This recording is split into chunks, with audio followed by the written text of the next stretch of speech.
Griselda Álvarez aparece en la historia política de México y de América Latina como la primera gobernadora de una entidad federativa al dirigir la administración pública del estado de Colima de 1979 a 1985, una comunidad costera de menos de 1 millón de habitantes, situada en las playas del Océano Pacífico a 900 kilómetros al oeste de la Ciudad de México. Griselda Álvarez gobernó en un contexto lleno de singularidades históricas entre la irrupción de movimientos contraculturales posmodernos y la revolución contemporánea de las mujeres en el poder.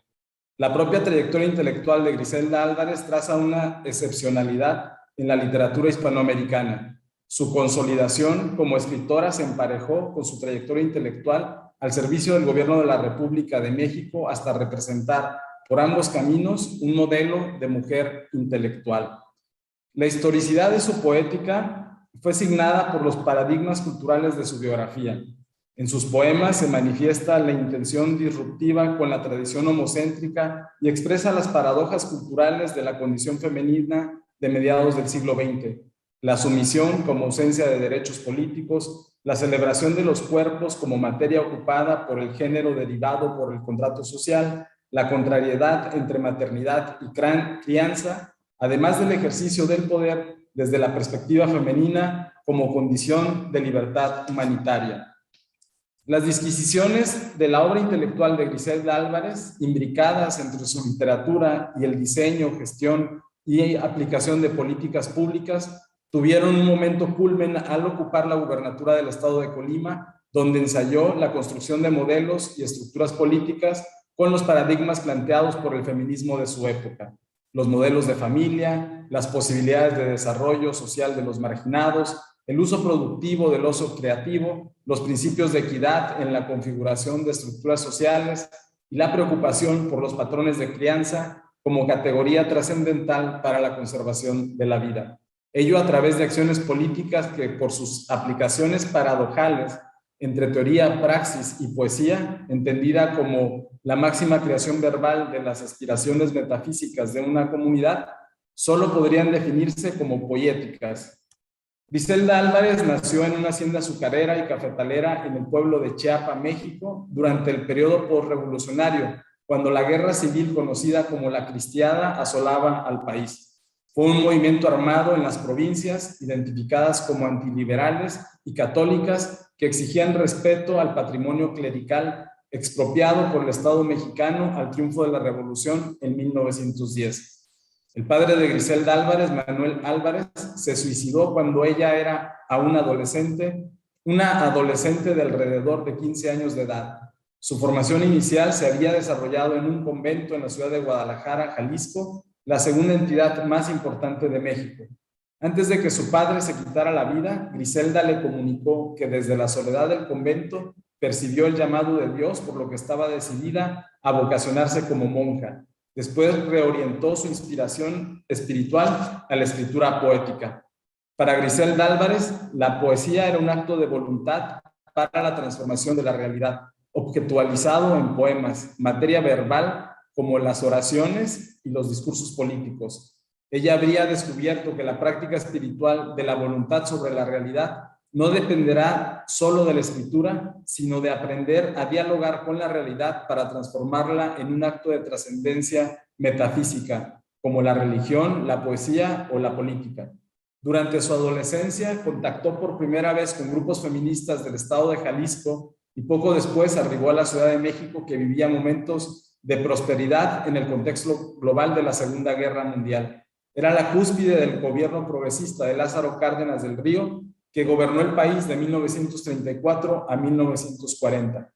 Una vez concluidos sus estudios en la Normal de Maestros en la Ciudad de México, Griselda Álvarez reflexionó 4 preceptos aprendidos por el discurso feminista de mediados del siglo XX. El trabajo no pagado de la mujer en el hogar es trabajo productivo para el capitalismo. Por tanto, las mujeres son la reserva de trabajo del capitalismo. Las mujeres sirven al capitalismo como válvulas de seguridad psicológica y económica del capitalismo.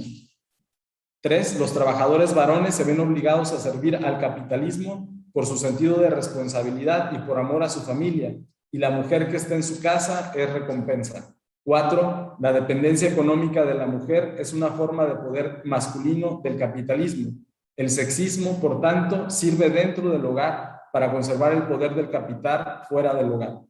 Con la crítica orientada a esos argumentos se incorporó a la Secretaría de Educación Pública del Gobierno de la República Mexicana. Luego de colaborar brevemente en un laboratorio clínico donde conoció al médico divorciado Antonio Delgado, con quien contrajo nupcias en 1939. En 1941 nació su primer y único hijo y comenzó a colaborar en la prensa de la Ciudad de México, particularmente en el periódico El Heraldo de México, órgano informativo del Gobierno de la República Mexicana y del Partido Revolucionario Institucional, el gran aparato burocrático del Estado. En virtud a su desempeño en la Secretaría de Educación Pública, el Ministerio de Educación de México logró una plataforma privilegiada para la difusión de su literatura. Mientras su carrera intelectual ascendía y maduraba su pensamiento poético y político al mismo tiempo, incrementaron las dificultades en el seno del hogar, donde las diferencias con Antonio Delgado fueron insuperables. Griselda Álvarez obtuvo su divorcio y una contradictoria sensación de libertad. En México, como en varios países del continente americano, las mujeres alcanzaron el derecho al voto aún sin ser votadas en 1953, luego de varias asambleas feministas en las que también participó Griselda Álvarez, encabezadas por Amalia González Caballero de Castillo Ledón. Ese activismo se cohesionó en la fundación de la Federación Mexicana de Universitarias y en la conformación de congresos internacionales de trabajo social, donde Griselda Álvarez participó representando a México. A finales de los 50, constató que, como argumentaban las teorías feministas del momento, en la época del capitalismo tardío, la familia es el centro del dominio masculino, el lugar donde se ejerce la violencia masculina y la explotación reproductiva, por tanto, la sede básica de la opresión. Lejos de ser fuerzas contradictorias, el capitalismo expresa la misma estructura de autoridad que la familia a través de su organización, su distribución de la riqueza y su capital de recursos. El hogar, la vida, la libertad de las mujeres.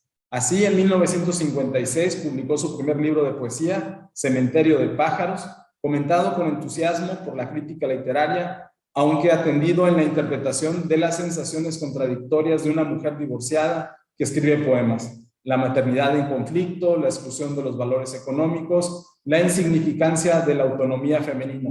La poeta volverá a estos temas con mayor sosiego en su segundo libro, De cierta compañía, de 1961, donde se explaya en la soledad de una mujer libre que nombra las contradicciones de su mundo interior frente a una sociedad excluyente y reconoce en la marginalidad una condición de vida reconfortada por la posibilidad de frecuentar otras relaciones humanas.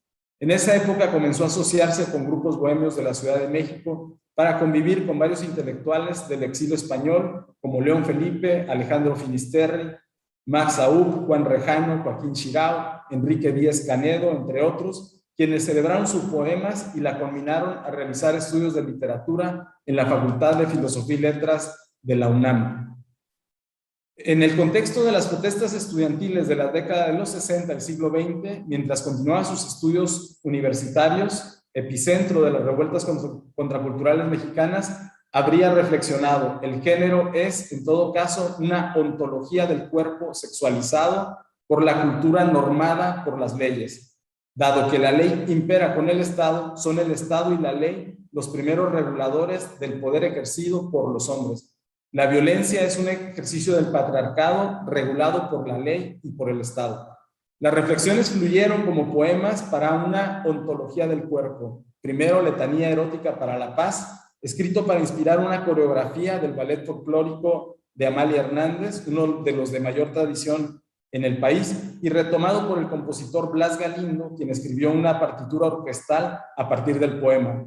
Luego, en Anatomía superficial, 1967, donde escribió con mayor claridad sus reflexiones líricas sobre el cuerpo, el espacio habitado por el deseo. La mano, la oreja, el vientre, las piernas, el cuerpo entero es el repositorio del erotismo. Nombra el cuerpo masculino, pero su dicción es una voz celebrante de la anatomía, deseosa de encontrar espiritualmente compañía en una pareja.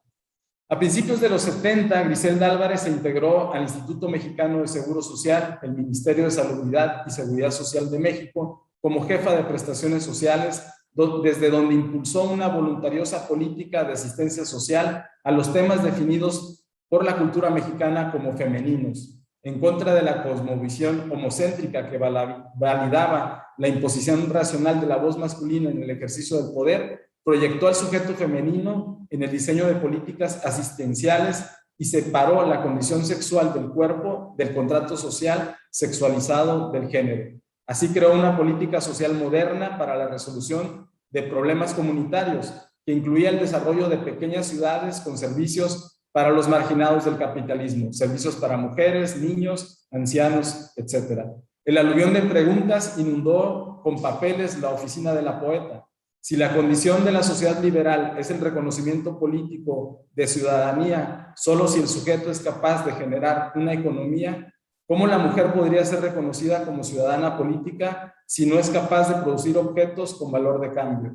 Si la sociedad liberal reconoce el progreso como valor de tiempo acumulado, ¿qué sucede con el tiempo improductivo del arte, la recreación de los sentidos o la convivencia? Si la sociedad liberal condiciona el trabajo de la mujer y del hombre como valor económico, ¿quién se ocupa de la crianza de los niños? Si la sociedad liberal define como espacio social a las ciudades, ¿cómo deben ser las ciudades para garantizar equidad de mujeres y hombres y espacios adecuados para la formación de ciudadanía y lugares donde se cultive el espíritu humano? Si la sociedad liberal atenta contra la condición humana, ¿cómo el Estado podría garantizar la seguridad social global de la ciudadanía? Mientras Griselda Álvarez trató de resolver estas preguntas, culminaba la década de los 70 del siglo XX. Al mismo tiempo acumuló suficiente capital político para ocupar un escaño en el Senado de la República como representante del Estado de Colima de 1973 a 1979. En ese periodo maduró su interpretación de los modos de gobernanza y aquilató su experiencia política con la férrea voluntad poética aprendida en la interpretación de la realidad desde la escritura. Estaba lista para configurar un Estado posible desde una teoría feminista. El Estado de Colima fue una de las últimas entidades en sumarse a las batallas de la Revolución, con lo que padeció la guerra civil de la Iglesia Católica de la década de los 30 del siglo XX, los años en que nació Griselda Álvarez, que habría de instaurar en estas mismas tierras el primer gobierno feminista en el país. Con 61 años de edad, ella reconocía en el feminismo no solo un desafío a la parcialidad masculina, sino el propio imperativo de la masculinidad. Parafraseando a Catherine MacKinnon, que escribió su teoría política del feminismo contra el Estado liberal en la década de los 90 del siglo XX, la igualdad necesita cambios, no reflexiones, una nueva estructura de políticas públicas, una nueva relación de la vida y la ley. La ley que no domine la vida es tan difícil de imaginar como una sociedad en la que los hombres no dominan a las mujeres y por las mismas razones. Justo como la escritura poética, como la voluntad poética es acción verbal, la palabra poética es transformación de la realidad. La principal preocupación de Griselda Álvarez en la gubernatura del Estado de Colima fue la educación pública, incluida la consolidación y expansión de la Universidad del Estado, y pudo declarar oficialmente el término del analfabetismo en la entidad. Al finalizar su gobierno, Griselda Álvarez retomó la pluma de poeta para escribir un epitafio político al Estado liberal, Canto a las Barbas, de 1994. En la década de los 90 se convirtió en asesora del gobierno en la República de México y en los sectores de turismo y de cultura. Además, finalmente predijo las voluntades de las mujeres de ser por ellas mismas es la revolución más acentuada que hemos tenido después de la rusa, la francesa y la mexicana. Esa revolución no se va a agotar y nuestras y nuestros descendientes van a tener que pasarla quién sabe en qué forma, porque como su evolución es irreversible, ellas difícilmente van a dejar el terreno ganado. Griselda Álvarez murió en el año 2009 y su trayectoria intelectual, literatura, periodismo y política se sigue revalorando en Iberoamérica. Muchas gracias.